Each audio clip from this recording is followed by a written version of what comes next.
неге қазір көп адамдарда өтінде тас бар? Жас болсын, үлкен болсын, операция жасап өтін алдырып жатқандар өте көп. Байқасаңыздар, дуоденальное зондирование дейді, өтін тазартып жатқандар өте көп. Бұрын ондай болып еді. Бұрын ондай естімедік қой ешкім.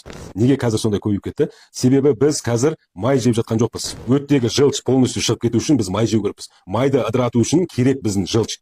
Май жемегеннен кейін ол жылч өтте жиналып тұрады да застой болады. Сол үшін біздің өтімізде застой болып, застой болғаннан кейін ол тасқа айналып жатыр.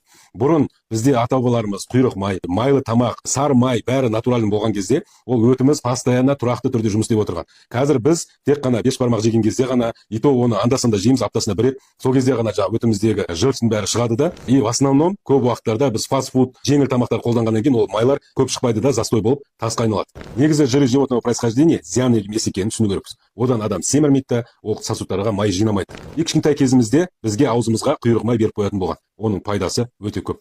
Алдағы видеоларда ол жайында да айтып кететін болады. Егер сіз осы уақытқа дейін